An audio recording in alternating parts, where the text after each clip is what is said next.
이재명 대통령이 오늘 오전 두 번째 국무회의를 주재하고 있습니다. 지난 5일에 국회를 통과한 3대 특검법이 국무위원들의 심의 의결과 이 대통령의 재가를 거쳐 공포될 전망인데요. 이 3대 특검법, 내란 특검, 김건희 특검, 최상병 특검이 가동이 되면 역대 최대 규모의 특검이 가동되는 그런 결과가 나올 것이고요. 다음 그림 좀 보여주실까요? 시간상으로 보면 오늘 공포가 되면 6월 말에서 7월 초 정도에 가동이 될 걸로 보이는데 박민영 대변인님 언제쯤으로 예상을 하고 계시나요? 통상 특검 법안이 공포가 된다라고 하더라도 특검을 추진하기 위해서는 어떤 사람들을 추천을 할 것인지 그리고 어떤 인프라를 구축해서 이제 사무실 같은 것들이 있어야 되지 않겠습니까? 예. 그런 물리적인 공간을 마련하기까지 통상 한두 달 정도가 걸린다라고 합니다. 이번 같은 경우에는 정말 이례적으로 여당이 주도하는 특검이기 때문에 뭐 예산 마련 자체는 큰 무리가 없을 것으로 보이지만 예. 특검 추천 자체는 이제 또 비교섭 단체들을 제외한 교섭 단체 내에서 그러니까 조국혁신당 같은 경우에도 참여를 하는 것으로 지금 얘기가 되어 있기 때문에 민주당이 단독으로 추진하는 것보다는 다소간의 시간이 걸릴 수가 있다. 그럼에도 불구하고 한 6월 말 7월 초까지는 정말 이르면 특검 그 수사 이제 출발할 수 있는 그런 준비가 마무리되지 않을까 전망이 됩니다. 저희가 이 초유의 3개 특검이 동시에 가동이 되면 어떤 부분이 좀 중점적으로 해결이 돼야 될지 3가지 정도로 꼽아봤는데요. 첫 번째 우선 방금 박민영 대변인께서 말씀 주셨지만 특검이 누가 될 것이냐 이게 논란입니다. 강성필 부대변인님. 네. 지금 더불어민주당과 조국혁신당에서 추천을 하고요. 네. 국민의힘에서는 추천을 못하게 돼 있잖아요. 네, 맞습니다. 이런 부분에서도 약간의 좀 시비가 계속 이어질 수도 있을 것 같고요. 그런데 이제 과거에 이제 윤석열 전 대통령께서 국정농단 특검팀에서 활약을 하셨잖아요. 근데 그 특검팀이 특검이 끝난 다음에 특검 해설서를 발간을 했어요. 예. 근데 거기 65페이지하고 66페이지를 보면 이 탄핵을 당한 배출한 대통령이 속한 정당에서는 특검을 추천을 해서는 안 된다. 그리고 대통령 자신과 관련된 이 특검에 대해서는 대통령이 정당에서 추천한 특검을 대통령이 임명도 해서는 안 된다라고 예. 말씀하신 사례가 있어요. 그런 차원에서 당연히 국민의힘에서 배출한 탄핵된 대통령에 관련된 특검이기 때문에 국민의힘에서 추천하는 것은 국민 눈높이에 맞지가 않다라고 생각을 합니다. 알겠습니다. 박 대변인님 말씀 좀 들어볼까요?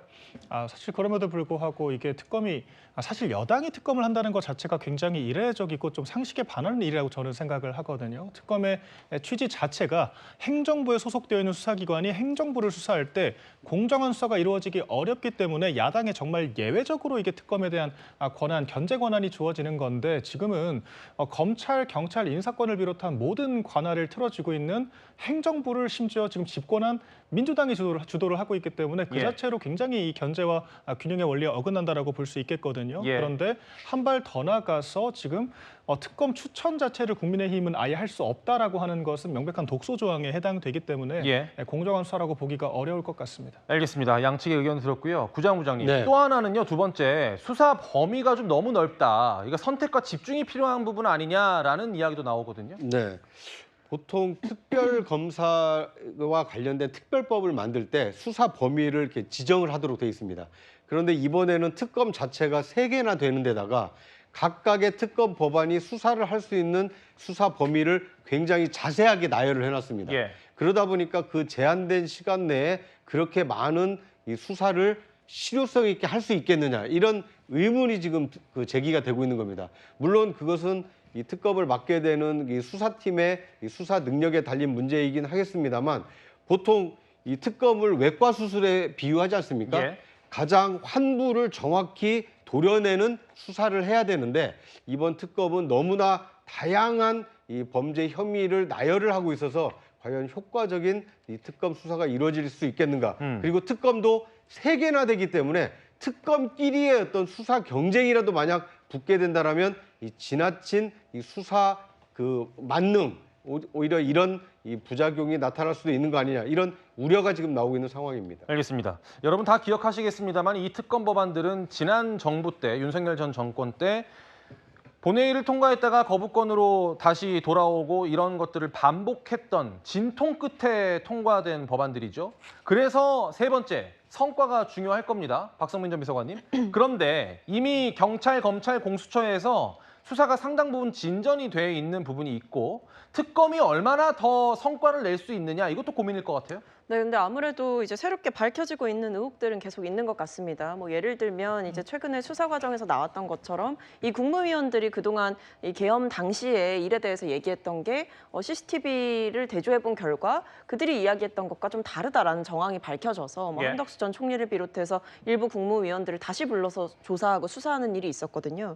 그러니까 지금 보면 일단 내란 특검 같은 경우에는 이상민 전 행정안전부 장관과 그 비상계엄에 참석했던 국무위원들, 그다음에 일부 경찰과 군 간부들에 대한 수사가 남아 있는 상황이고 아마 그것을 특검 과정에서 하게 될 것 같습니다. 예. 그러니까 말씀해주신 대로 중요한 것은 어느 정도 진척이 난 어떤 수사의 과정도 있고 내용도 있지만 특검을 통해서 보다 구체적인 증거와 공소 유지를 할 수 있는데 결정적인 내용들을 면밀하고 정확하게 갖춰오는 것이 이 특검의 성패를 가르게 될 것이다라는 생각이 들고요. 예. 내란 특검 외에도 최상병 특검 같은 경우에는 사실 시간이 너무나 많이 지났지만 또 최근에 언론 보도를 통해 드러나고 있는 것은 이른바 VIP 경로설의 근원지로 불렸던 그 특정 전화번호, 02로 시작되는 그 전화번호가 윤석열 전 대통령의 사용 공간에서 걸려온 전화였음이 드러나기도 했습니다. 그러니까 이런 식으로 드러나고 있는 새로운 진실들도 있기 때문에 특검이 아예 뭐 무용지물이다 이렇게 볼 수 있는 상황은 전혀 아니고 예. 오히려 남아있는 과제들을 깔끔하고 정확하게 수사하는 데 도움이 될 것이다 이렇게 보고 있습니다. 알겠습니다.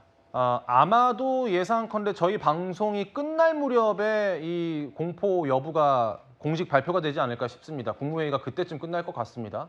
그런데 오늘 이재명 대통령이 이 3대 특검 법안을 공포하면 즉각 국회는 후보자 추천 과정에 돌입하게 됩니다.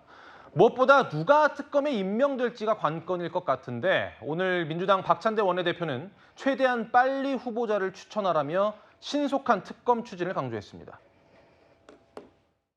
민주당은 최대한 빨리 특검 후보자를 추천해서 각 특검이 신속히 수사에 착수할 수 있도록 최선을 다하겠습니다. 시간이 갈수록 내란의 증거들이 인멸되고 있습니다. 또한 김건희 명태균 게이트의 수많은 국정농단 의혹과 해병대원 순직 사건의 진실도 하루빨리 규명해야 합니다.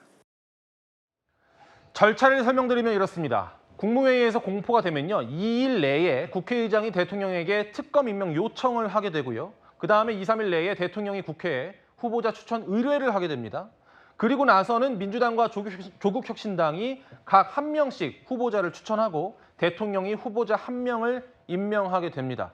강성필 부대변인께서 보실 때 네. 이건 뭐 개인적인 의견일 수밖에 없겠습니다만 네. 어떤 인물들이 물망에 오르고 있습니까? 제가 이제 법조인이 아니라서 사실 물망에 오른 실명을 조금 추천하기는 좀 어렵지만 예. 어쨌든 특검을 추천하는데 어려운 점이 크게 두 가지가 있습니다.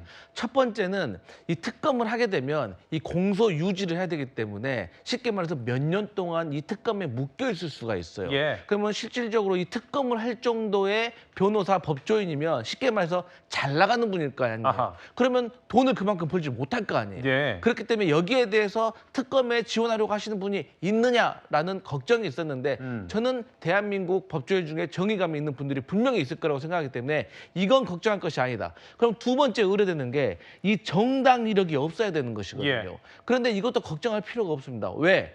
민주당과 조국혁신당에서 한 명씩 추천을 할 수가 있는데 민주당은 오래된 정당이기 때문에 이 정의감 있는 법조인이 민주당의 정당 이력을 가질 수가 있었습니다.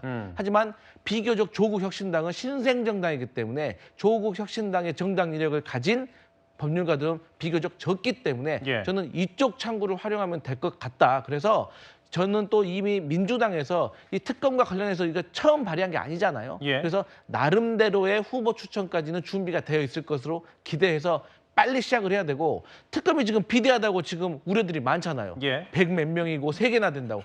그러니까 미리미리 했었어야죠. 국민의힘에서 동의를 해가지고 이런 아쉬움이 있습니다. 이런 아쉬움에 대한 박민영 대변인 말씀 들어보죠. 뭐 사실 저희가 절충안을 충분히 제시를 했었고 심지어 내란 특검에 대해서는 계엄 특검이라는 이름으로 저희 국회의원 전원 명의로 발의를 했었습니다. 근데 그럼에도 불구하고 민주당이 대안을 내면 받아주겠다라고 했으면서 막상 대안을 내니까 또 여러 가지 어깃장을 놓으면서 또 불발되는 되는 그런 상황들도 있었죠. 애초에 특검이라는 것은 수사가 난항을 겪었을 때 그런 것들을 보완하기 위해서 존재를 하는 겁니다. 그런데 지금 뭐 내란 특검을 비롯해서 여러 가지 모든 수사들, 심지어 해병대 수사 같은 경우에는 공수처에서 지금 진행을 하고 있지 않습니까? 2년 가까이 지금 수사 진척이 거의 없고 기소 한 명조차 못한 그런 상황인데 이런 것들을 공수처 10배 규모에 달하는 120명의 특검을 추천해서 400억 원이란 그 혈세를 들여서 하겠다라고 하는 것, 이것들이 과연 정당하다라고 볼 수 있을까? 국민들께서는 정치 보복에 가깝다라고 인식을 하실 것 같습니다. 알겠습니다. 특검에 누가 임명될지는 사실 알 수가 없고